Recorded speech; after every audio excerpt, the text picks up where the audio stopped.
Olá, meus irmãos, boa noite a todos. Mais uma quarta-feira e mais uma live.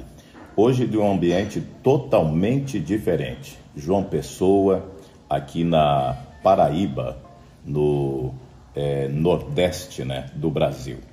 E com muito prazer, nós estamos aqui na residência, na casa do pastor César Augusto, e convido você a participar junto com a gente.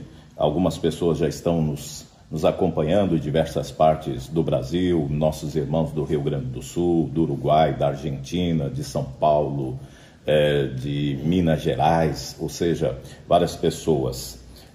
Vamos lá, Leci está junto com a gente também. Antes de eu continuar lendo, hoje nós temos uma entrevista muito especial e muito esperada. O jovem César Augusto, todo mundo conhece o pastor César Augusto como um palestrante, pregador da televisão, pregou muito tempo no rádio, um tabernáculo conceituado aqui em João Pessoa, Recife e outras capitais aqui do Brasil e cidades que ele tem o trabalho.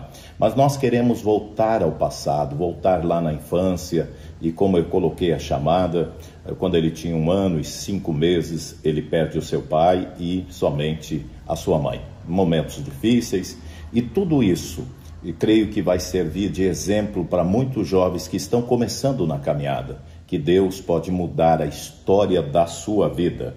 João, pessoas aqui, boa noite, Deus abençoe, Aguiar, muita gente entrando, nós já temos aqui, Montulhos, 36 pessoas, Arthur, Paris de Chapecó, Deus te abençoe, Reginaldo, boa noite a todos, boa noite, Maluce, Barbalho está com a gente, a Rebeca, Deus te abençoe, Rebeca é de São José dos Campos. Se Deus quiser, nesse final de semana estaremos em São José dos Campos. Também os irmãos do Uruguai estão, Patrícia entrou agora, e Daiane também. Deixa eu ver aqui, é tanta gente. Oi, pastor, Deus abençoe. Ana Paula de Chapecó, Deus abençoe os irmãos de Chapecó. Já deu 50, irmão Túlio, em poucos minutos, muitas pessoas nos acompanhando. E vocês estão nos escutando bem, a transmissão está boa, participe junto com a gente, como é que está aí? Deixa eu ver,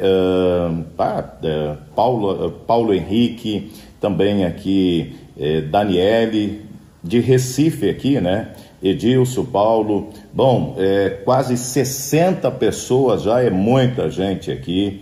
Olha, eu sabia que ia dar um ibope grande, bastante pessoas, mas vamos apresentar o nosso convidado essa noite, uma pessoa que eu tenho uma grande admiração. Boa noite, pastor César. Boa noite, irmão Alberi, nosso prazer, nossa satisfação de participar desta live com você e falar com esse povo jovem, falar com esse povo jovem. Olha, pastor César, eu sei que eu estou aqui na sua casa e é o sonho de muita gente conhecer essa casa linda, maravilhosa, essa sua família bonita, mas nem tudo isso foi assim, Tempos atrás, teve algo que aconteceu na sua vida. Gostaria de começar, nos fale sobre o seu lar, onde o senhor nasceu, num lar evangélico, no lar católico, qual o estado, qual a região. Muitos pensam que o senhor é do Nordeste, mas parece que não, Pois é, eu nasci em 1º de agosto de 1953, numa cidade chamada, 1956, numa cidade a esposa chamada, já ajudou, Tá aí, coisa boa ser casado, Goiás, Goiás, antiga capital do estado de Goiás. E fui criado em Goiânia. Como você já falou, eu perdi meu pai, tinha 1 ano e 5 meses. Meu pai era um homem muito bem sucedido financeiramente, dono de empresa, de ônibus, fazenda. Um negociante. Um negociante bem sucedido.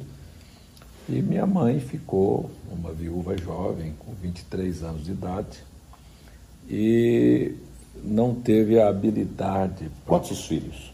2 filhos. 2 filhos.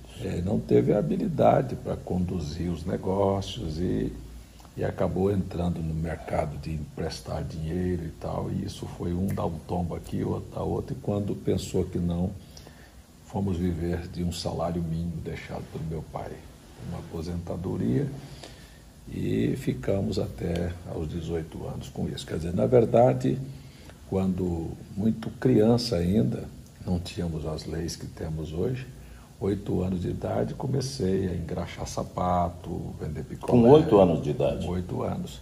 Vender picolé. Aos 11 anos, eu tive o meu primeiro emprego fixo numa farmácia como entregador de remédios, de bicicleta.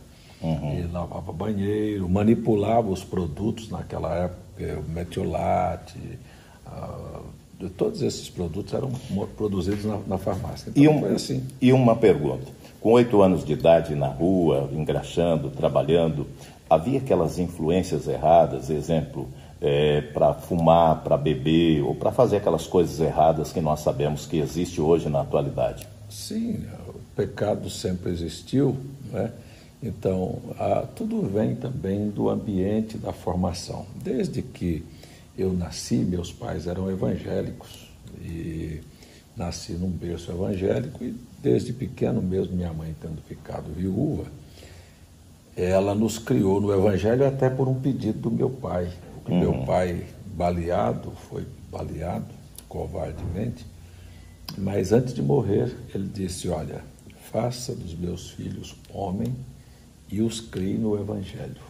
Essa foi a recomendação do Que excelente conselho. Para minha mãe, antes de morrer. E foi assim que fomos criados. Então, desde muito jovem, fomos criados na igreja, ali assistindo às escolas e participando de cultos. Sempre houve uma proteção divina. Não é que você deixou de ter a oportunidade de seguir caminhos errados, mas houve uma proteção divina, um cuidado divino. E, felizmente, eu fui guardado dessas coisas, né? Nesse período, entre 8 e 11 anos de idade, que já dá para se recordar alguma coisa, o senhor lembra de ter passado dificuldade, estilo assim, já passou necessidade, já quis tomar um leite e não ter dinheiro para isso, ou comer alguma coisa? Lembra de algum momento assim difícil? Na verdade, passar fome eu nunca passei. Sim. Minha mãe foi muito cuidadosa, ela sempre cultivou em casa, ela tinha a horta, criava uma galinha, então nós sempre tivemos uma variedade. Agora não tínhamos, por exemplo, sabe qual é o maior sonho da minha vida? Era comer uma maçã do amor. Maçã do amor? É aquela maçãzinha que vende na Deixa eu lhe interromper um pouquinho, nós já estamos com quase 80 pessoas conectadas e hoje a gente vai mais direto, mas Deus abençoe todos que estão conectados, creio que você está gostando. Sonho do pastor Sosa.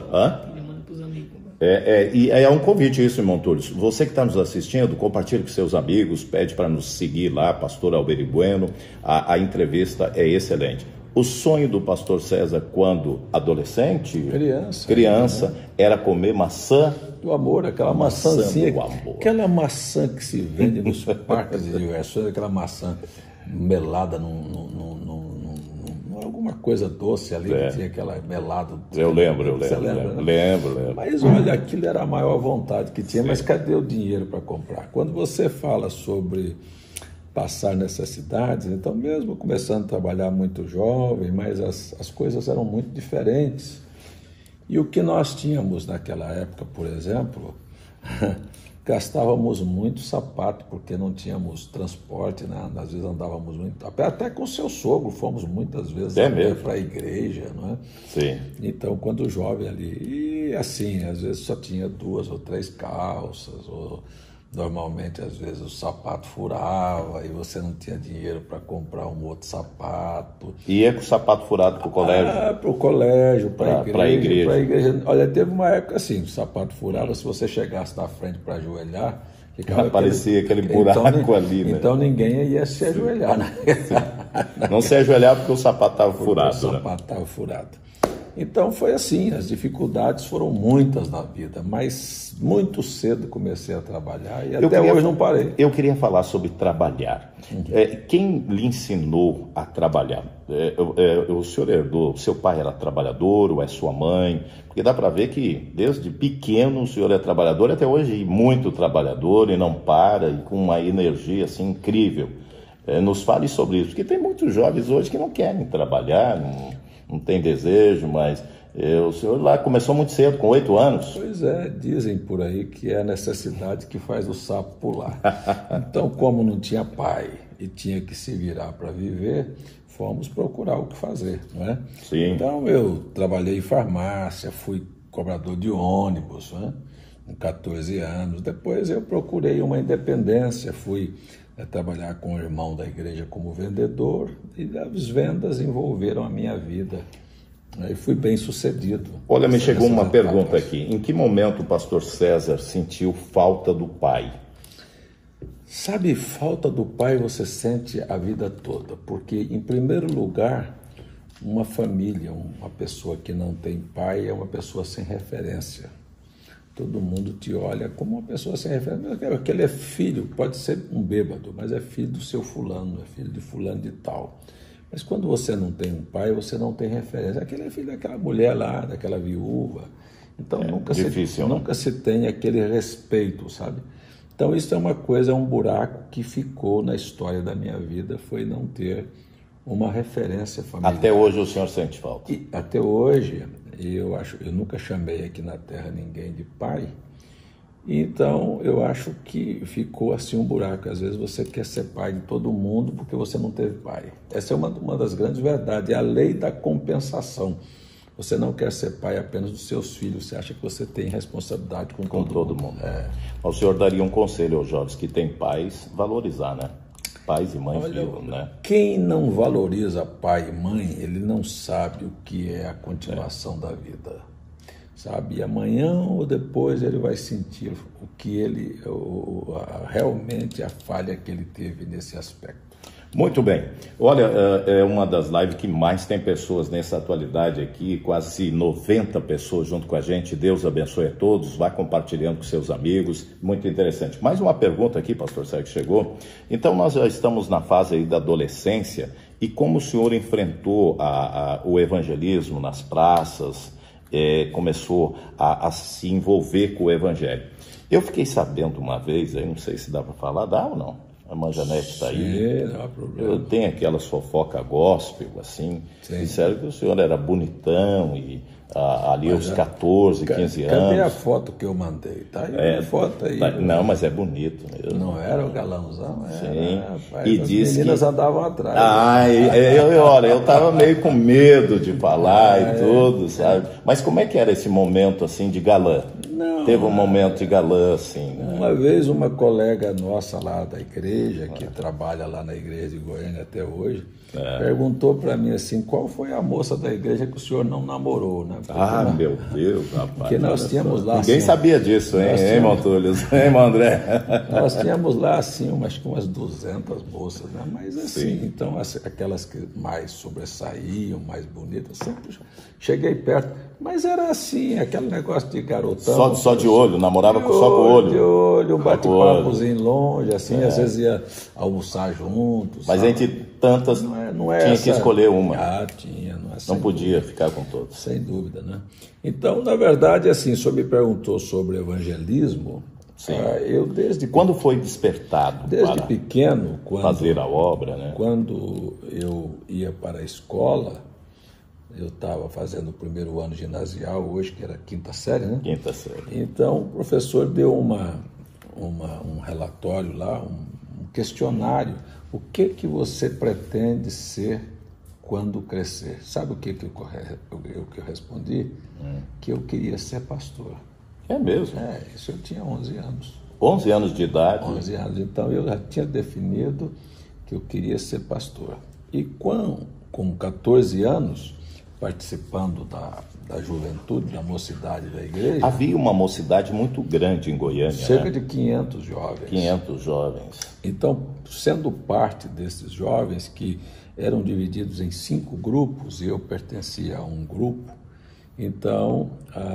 Era um momento bom? Era dada a oportunidade, a cada domingo, cada grupo ia para um lado na cidade, para os jovens pregarem nas praças, nas favelas, nos mercados, até mesmo nos presídios, nos hospitais.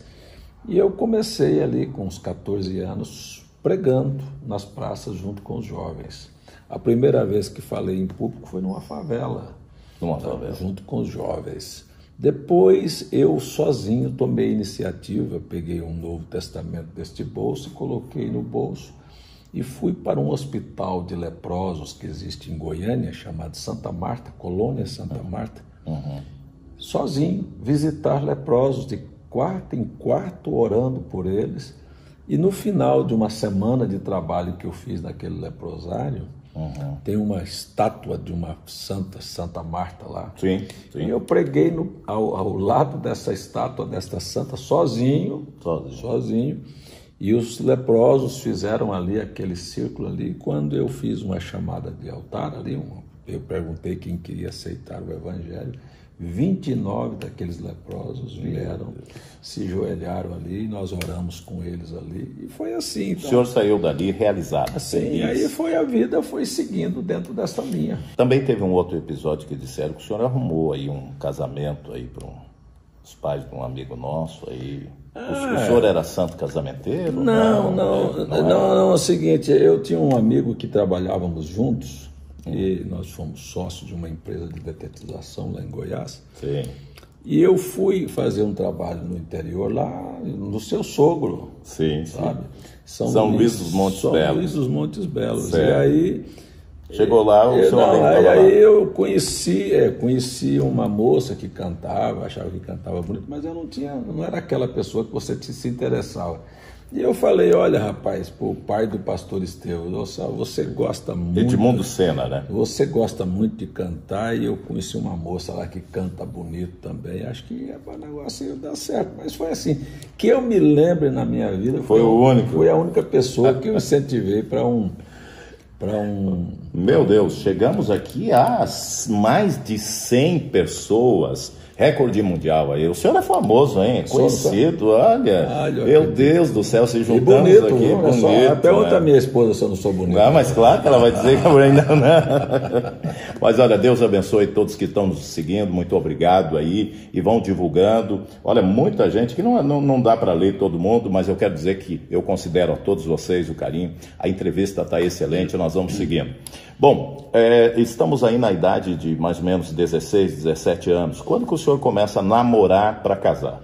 Ah, rapaz. Esse é o momento aí. Como eu comecei a trabalhar muito cedo, certo, a minha visão é que uma pessoa, para procurar uma moça para namorar, para casar, ele tinha que ter um trabalho e tinha que dar conta de tratar de uma mulher. Naquele tempo, hoje também tem. Também a mesma coisa, porque aquele foi o meu critério da época. Certo. Tá certo? Então, eu nunca acreditei.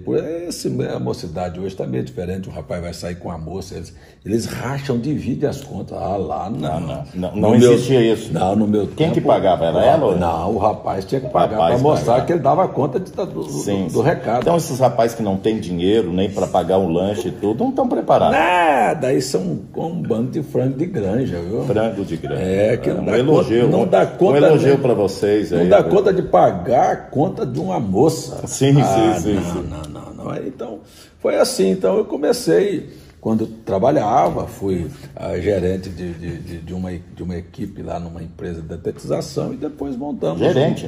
Depois tinha uma grande quantidade de irmãos, de pessoas que trabalhavam agenciando serviços, e eu era o gerente deles. Depois aí, então, eu montei a minha própria empresa. Então o senhor já tinha uma empresa, era bonito, não era feio. O que faltava para começar a namorar? Nada? Não, aí foi quando eu entrei no negócio mesmo, porque eu achava... Com quantos anos? Todo mundo quer saber. 17 anos, eu me casei com 18. Então hoje, se alguém, assim, o André já passou dessa idade, mas se um filho seu quisesse namorar com 17 anos, tranquilo. Se tivesse com que tratar de uma mulher, porque se não tiver, eu disse, o que você vai fazer na porta da casa de um homem, rapaz? Você não dá conta de cuidar nem de você? Ah, tá bom, né? Então, camarada tem alguns critérios. Não, você quer ver uma coisa, Alberto? Eu tenho uma moça aqui, eu tenho uma filha aqui, casada, já tem 2 filhos e tal. Mas veio um rapazinho aqui dizendo que queria namorar com ela. Certo, nos conta essa história. Isso aí vai ser bom. O rapaz chegou na minha casa, e a minha filha veio falar comigo, eu estou arranjando uma namoradinha, eu queria que o senhor soubesse. Eu disse, traz ela aqui. Ele disse, bom, eu estou querendo namorar, eu estou conversando com sua filha. Eu disse, olha... Ela tinha quantos anos? Acho que mais ou menos uns 18, 19 anos ela tinha. Aí ela fazia faculdade e ele também. Eu disse, você faz o quê? Eu disse, eu estudo. Ah, você estuda? Ah, também estudo. Então eu já sabia que ele não dava conta de tratar de mulher. Ele só estuda? Só estudava. É. Mas eu disse, não vou proibir você de conversar com a minha filha, não. Você pode conversar. Pode conversar, você vem aqui em casa, senta de um lado, ela do outro, não tem negócio de agarra, de alisa, olha, não tem nada disso. O senhor não concorda com isso? Não, aí você pode vir no sábado, ao sábado. Só o sábado? Só ao sábado, das 8 da noite às 10. Você tem direito. Colocou limite. Limites aqui, ó. 8 da noite, você chega às 10, você, por favor. Aí no próximo sábado o rapaz foi. Chegou lá, eu recebi bem, sentou lá, conversou, 10 horas, levantou e foi embora. Mas o senhor é um sogro muito querido. Tá, no próximo sábado o rapaz voltou. Ah, que coisa boa. Voltou, chegou às 8, aí quando foi 10h05, eu chamei ele para acertar o relógio. Disse, olha, vamos acertar esse relógio porque tá errado aí. Ó. Só passou 5 minutos só. Aí foi logo assim, da primeira. E aí nunca mais voltou. Sério? Foi. E aí você assustou? Foi, um dia chegou, tocou a campainha em casa, era 11 horas da manhã, quem foi atender? Olha, eu estava em casa por azar do rapaz. Aí eu cheguei e disse, pois não, o que o senhor quer? Tocando campainha aqui, foi isso que eu combinei com o senhor? Não, então por favor, não passe nem na minha calçada mais. E pronto, o camarada foi embora e tchau. E acabou. Deu tudo certo, ela foi cuidar da vida dela para estudar. E ontem mesmo eu encontrei uma garota que foi com a mãe no meu escritório, de 12 anos, e aí a mãe disse, que tem um rapazinho lá na escola, com 14, está querendo conversar com a minha filha. Aí eu chamei aquela menina, atenção, pastor Berico, e disse assim para aquela garota, olha, sua mãe, porque o marido dessa irmã abandonou ela com a criança bem pequena. Já vem de um lar um tanto desestruturado. Muito desestruturado. Disse, olha, sua mãe foi faxineira, que eu conheço. Sim. Passou muita necessidade, muito problema para te criar. Agora você tem 12 anos. Eu queria só te fazer uma pergunta. Você quer ser faxineira como sua mãe foi ou você quer ser uma doutora? Aí ela disse, uma doutora. Eu disse, então, a primeira coisa que você tem que fazer é dizer para esse rapaz que você não quer nada com ele porque você quer estudar para ser uma doutora. Certo. Se você for se envolver com esse rapaz, amanhã ou depois ele vai te empurrar um filho e você vai viver a condição que a sua mãe viveu. E você não vai ser doutora, você vai ser faxineira. Então, o meu conselho é que você foque nos seus estudos, seja alguém, prepare a sua vida para que amanhã ou depois você pense em rapaz, ou mesmo no caso, nas moças. Muito bem. Muitas pessoas, olha, nós chegamos a bastante gente aqui, mais 115 pessoas conectadas, e que Deus abençoe a todos vocês. Mas, pastor César, vamos entrar agora para esse lado da responsabilidade de assumir um casamento. Aí você o senhor encontrou uma moça, se namorou, casou, é isso. Nos fale um pouco sobre isso, sobre esse passo sério que um jovem, que o senhor já falou, já fez uma base, porque hoje eles começam a namorar sem ter nenhuma condição, sem ter profissão, apenas, quem sabe, estão estudando, outros nem estudando, não tem nenhum dinheiro para o lanche, e essas coisas a gente está vendo aí, porque não há uma estrutura familiar e outras não houve também conselhos pastorais muitas vezes. Mas que o senhor foi diferente, o senhor tinha uma estrutura, encontrou uma pessoa. Fale sobre isso um pouquinho. Pois é, então eu me casei aos 18 anos porque naquela época eu achava que o conceito era só dar conta de tratar de uma mulher. Só que um jovem de 18 anos, pastor Alberi, ele não sabe nada da vida. Nada. O senhor afirma isso? Eu afirmo, passei por lá. E eu tenho filhos, eu sou pai de 7 filhos. E uma igreja grande, muitos jovens. Muitos jovens. Então, eu sei que não sabe absolutamente nada da vida. Então, a verdade é que mesmo tendo alguma condição, olha, a vida me pegou muitas peças. Foi um aprendizado, um sofrimento, porque você não está preparado, não tem estrutura nem psicológica, nem emocional para poder gerar e criar filhos. Aí você vai fazer com que pessoas sofram por causa da sua antecipação. Eu acho que precisa haver um amadurecimento, uma estrutura, a pessoa saber definir, não é casar pelo impulso, por causa da explosão de hormônios que a pessoa está vivendo na juventude, sabe, de se estruturar, de olhar, de ter tempo de analisar caráter, sabe, da pessoa com quem você vai se relacionar. Não é simplesmente olhos bonitos, bonito corpo, ou porque alguém tem dinheiro, porque isso não é tudo. Sim. E sobretudo, pastor Alberi, o que a gente fala para os jovens hoje, e eu tenho essa experiência na pele, é a necessidade de você buscar a mente de Deus, orar. Mas é orar. Orar assim, é dobrar o joelho e dizer, Senhor, eu estou vendo essa moça, estou vendo esse rapaz aqui, mas eu não sei o que vai ser amanhã. Então, o Senhor que está vendo o amanhã, se o amanhã esse rapaz ou esta moça vai me trazer problema, tira isso do meu caminho. Não deixa eu entrar nesse buraco sem fundo aí. E hoje a gente vê um grande número de divórcios, isso dentro da mensagem. Parece que as pessoas não estão se deparando com essa realidade. E o divórcio começa numa escolha, lá atrás. É porque você está vendo só o momento. Só o momento. Você não pode ver o amanhã. Então há uma necessidade. E eu quero lembrar também que não é só os jovens. O grande problema dos jovens dar esse passo, muitas vezes influenciado pela própria mãe, pelos pais. Pelos pais. Porque às vezes nós estamos vendo pais... Parece que querem se ver livre dos filhos. Nós estamos vendo pais que não têm a capacidade de interagir com seus filhos para aconselhar, para mostrar, não é simplesmente implicar, ou brigar, ou sabe, reclamar, mas dizer, olha, você não está vendo que isso aí não vai dar certo? Conscientizar. Porque eles são, porque este é o grande problema da inversão de valores, que hoje você está vendo que quem manda desde pequeno são as crianças, depois na adolescência quem manda são eles e tomam passos, quer dizer, não existe pais, não existe orientadores. Este é o grande problema. E além disso, quer dizer, a gente tem hoje na igreja um grupo de pessoas, como você mesmo sabe disso, que o papel de um pastor não é apenas o papel de um pregador, mas ele é um educador, ele é um orientador, ele é um formador de opiniões, sabe? Ele precisa estar preparado para isso. Ele ajuda a construir o caráter dos jovens, porque se eu for para a igreja apenas falar de mistério do cavalo, do selo, do não sei o quê, esse povo não vai saber nada como viver. Então, na verdade, cristianismo é uma vida diária, uma vida prática, é aquilo que você vive plenamente todo dia, não é? E se você não fala sobre estas coisas e não ensina os jovens estas coisas e só os incentiva, bora adiante, vamos casar. Casar o quê? Ele não vai casar, vai acasalar. Sim, e muitos não estão preparados nem para ser pai, para ser mãe e tudo, e aí começa a ocorrer os problemas e as discussões e acho que é só casar. Eu estava vendo uma matéria que um grande porcentagem de separações que ocorrem é devido ao financeiro. Ao dinheiro.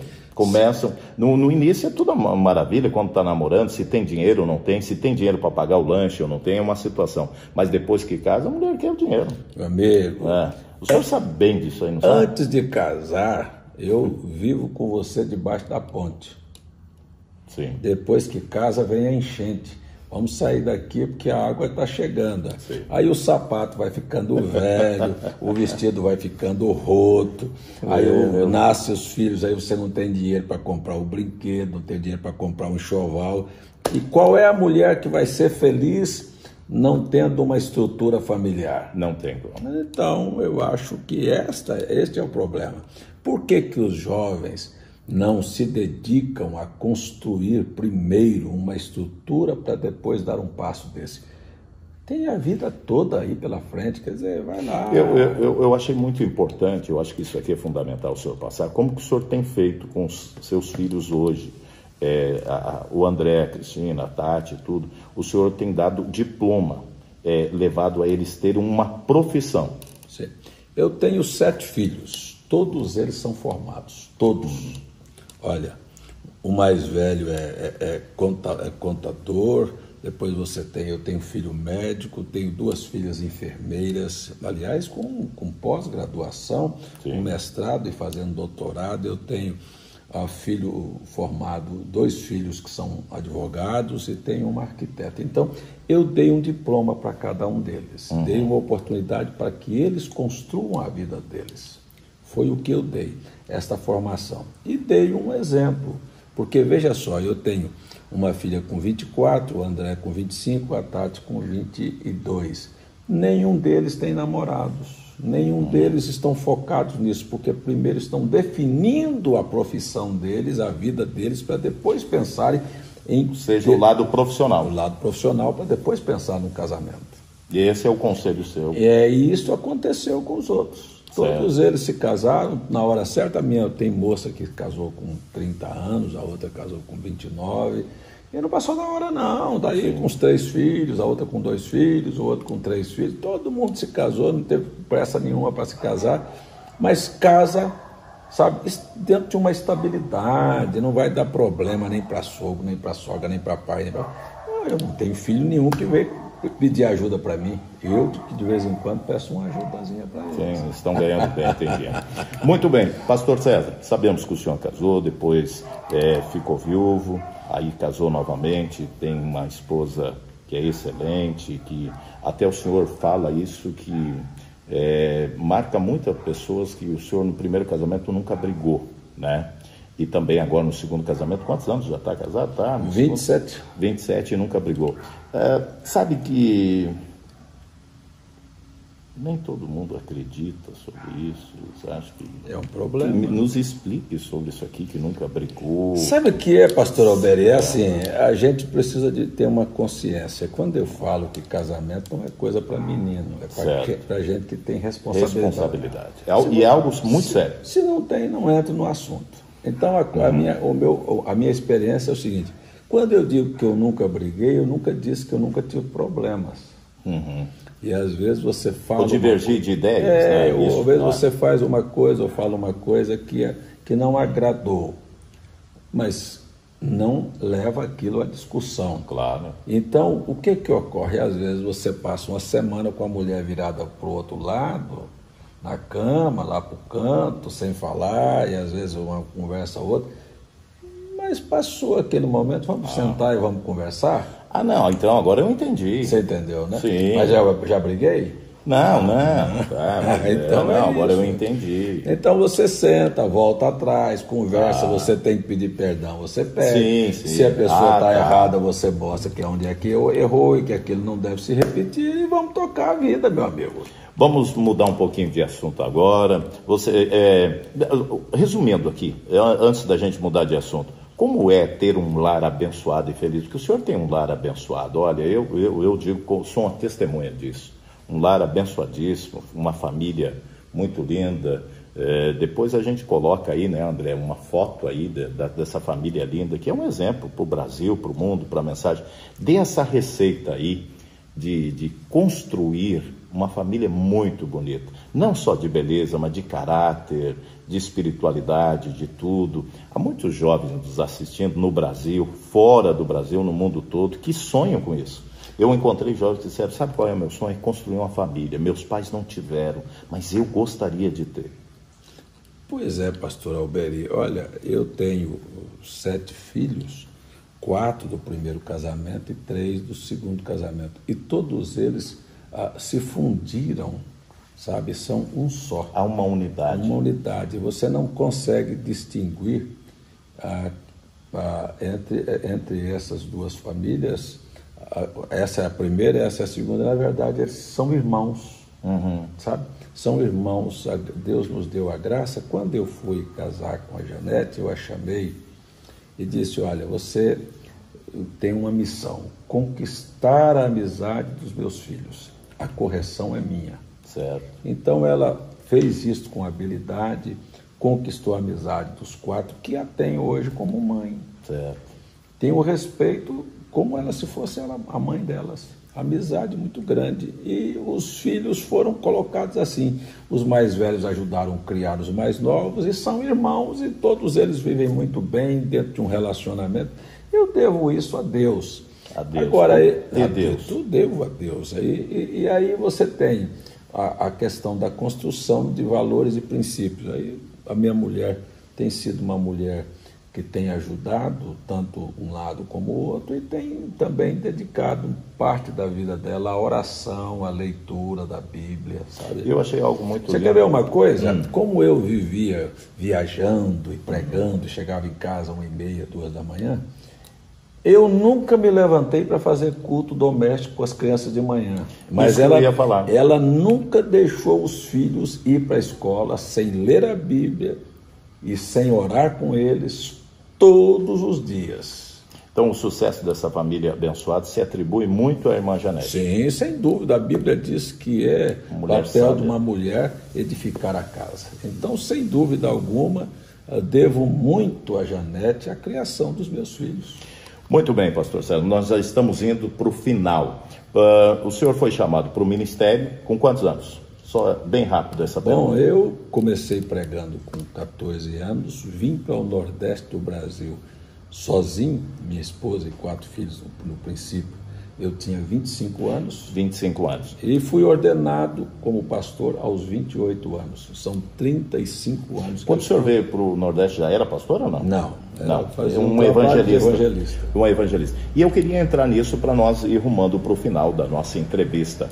E chegar no Nordeste, até não estava falando bem assim, hoje as pessoas olham, o senhor tem um templo lindo, tem mais de 1.000 membros em todos os lugares, aí, quase uns 1.500, mais ainda. Ou seja, estamos indo para quase 2.000 pessoas e pensando alto em 10.000, 20.000 pessoas, que tudo é possível.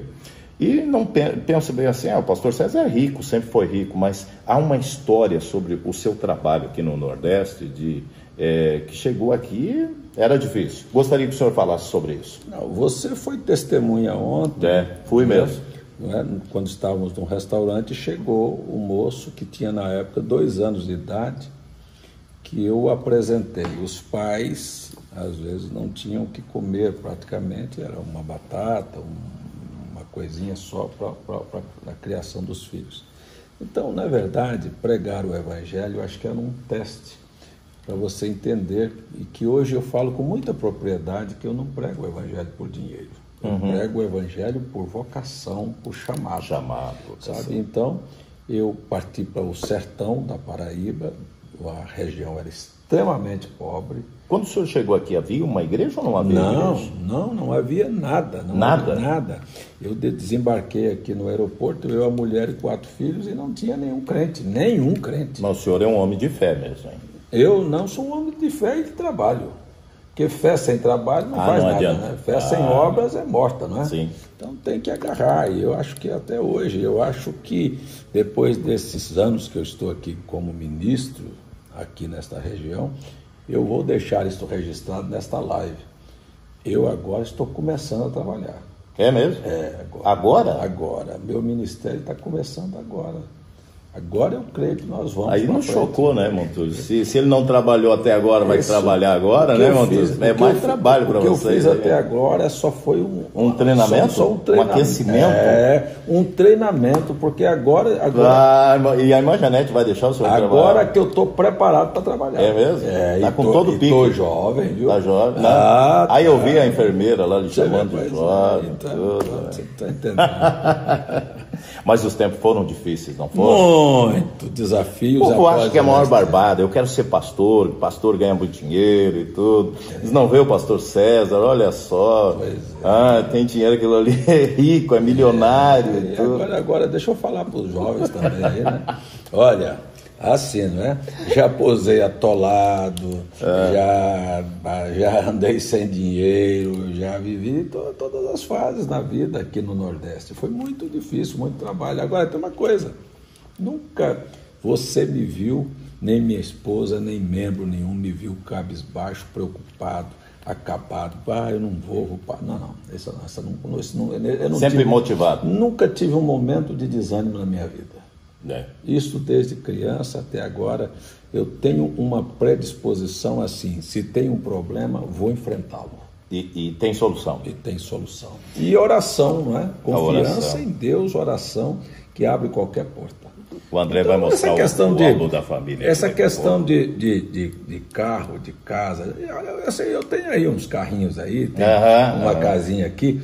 Sim. Mas é o seguinte, o projeto... Podemos falar que o senhor quer comprar um avião? O projeto agora é o avião. Olha, já estou treinando os pilotos. O senhor não vai ser criticado, será? Os meus fãs vão me criticar muito.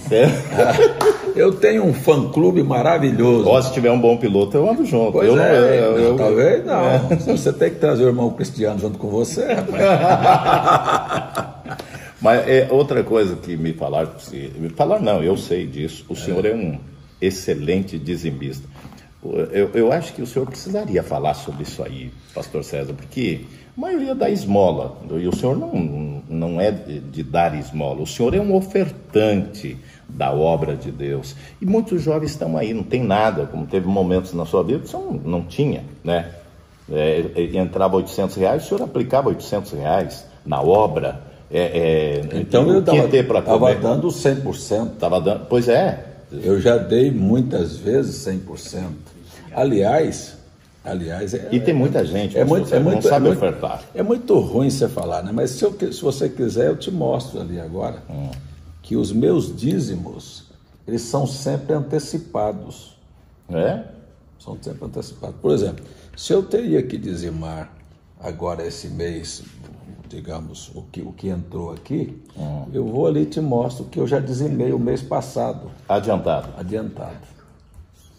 Então, e com relação, e as ofertas? E com relação a dízimo, aqui nós temos um critério, é um critério meu, não é ninguém é obrigado a seguir, mas é meu critério, foi uma coisa que Deus colocou no meu coração, e eu recebo aquilo que é devido a mim, o montante, faço o dízimo dos dízimos, certo. E no primeiro momento eu oferto 50%. Depois, se vai precisando mais a obra, a gente vai recolocando. Isso eu fiz muito. Pastor César, eu acho que o senhor é um dos poucos pastores que fazem isso, ofertar 50% para a obra, e tanto é que, olha o que o senhor tem feito nessa nação, primeiro com os programas de rádio, depois programas de televisão, lá no Sul o senhor nos ajudou, lá no Maranhão, Brasília, aqui nesse Nordeste, em todos os lugares, e Deus não fica devendo nada para ninguém, né? Não, nunca me fez falta.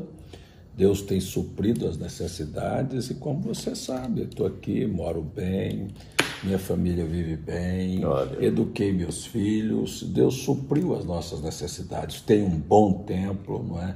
Todas as nossas igrejas são muito organizadas, muito bonitas, muito confortáveis, então eu só tenho que agradecer. E agora tem um projeto novo aí, o senhor saiu da televisão e está nas redes sociais, né? Sim, eu estou agora, cancelei todos os meus contratos da televisão e estou aplicando hoje nas redes sociais, fazendo um trabalho de evangelismo pago pela internet, não é? E nossos resultados estão aparecendo. Nós já começamos por batizar bastante batizamos, estamos batizando em todas as cidades. Para você entender, pastor Alberi, fizemos um trabalho de evangelismo em Brasília. Em 60 dias ministramos para 17 mil contatos. Nunca tinha ocorrido isso? Nunca se ocorreu aqui. Em João Pessoa, que eu estou morando aqui, nós fizemos 60 dias num trabalho na internet e ganhamos quase 8 mil inscrições. Foi Natal. Hoje estou fazendo em Recife e começamos agora, a semana passada, o curso, e já temos hoje mais de 6 mil inscrições. Então é um trabalho que eu tenho certeza que quando começarmos a colher, que estamos só respigando agora, né? Será e agora eu estou aqui, né? Vim também para uma participação do livro do Apocalipse, que o senhor teve lá na Ilha de Patmos, e vem aí esse grande lançamento. Olha, jovens, se você não segue o pastor César no Instagram, comece a seguir. É um trabalho maravilhoso esse lançamento do livro do Apocalipse. Montores, deixa eu mostrar essa foto linda aqui. Olha só, como vale a pena ser um cristão. Tá pegando bem aqui? Consegue? Consegue, ó. Olha que família bonita. E esse é o sonho de muitos jovens. Aí estamos nós em Jerusalém, não é? Jerusalém. Bom, pastor César, agora indo para o final, uma mensagem para todos os jovens. E muita gente diz que eu só penso nos jovens, também para as famílias, né? os anciãos, uma mensagem para todos, filhos e filhas de Deus que estão nos assistindo por essa live, e também vai ficar gravado. É um documentário, deixa uma mensagem de coração para o coração das pessoas agora. Olha, a mensagem que eu gostaria de dizer é que a vida, o sucesso e a vitória de um cristão está baseado em oração. Gaste o seu tempo com Deus. Peça para Deus tudo o que você for fazer. Deixa eu te dar só um exemplo. O profeta William Branham disse: eu não sou bom atirador, mas eu tenho troféu, muitos troféus de melhor atirador do mundo. Sabe por quê? Porque quando eu miro a minha arma, eu peço: Deus, põe a bala no lugar certo. Então, tudo o que você for fazer, peça para Deus te dirigir. Não tenha pressa de sair da presença de Deus. Pare, aquiete teu espírito, seja verdadeiro.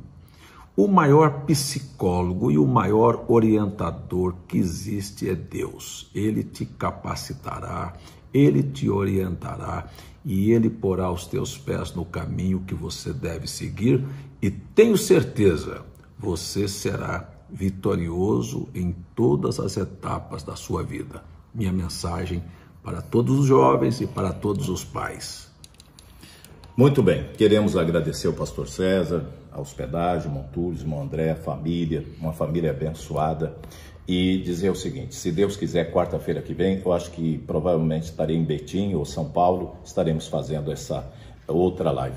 Eu gostaria de pedir que o senhor fizesse essa oração, abençoar a família da fé espalhada pelo Brasil e pelo mundo. Encerramos assim. Nosso bom Pai, dependemos do Senhor, Sim, em Senhor. tudo, pedimos que o Senhor oriente e que isto que eu falei possa ser, como disse o salmista: provai e vede que o Senhor é bom. Amém. Que cada pai, que cada mãe, que cada rapaz e moça Sim, Senhor. não fique neste estigma, Senhor, de que oração é uma coisa cafona, Oh, Deus, mas que eles possam experimentar como é bom chegar perto de Ti e ter uma vida orientada, porque isto trará como fruto uma vitória extraordinária. Abençoe a todos, Senhor, todos os lares e todos Sim, os Senhor. jovens e esta nação, e o nosso presidente, Sim, Senhor. e os seus ministros, Abençoe, e as famílias, e os Amém. pastores, e as Sim, igrejas, Senhor. e todo o teu povo. Nós concordamos. Nós pedimos a tua bênção no nome santo de Jesus Cristo. Amém. Amém.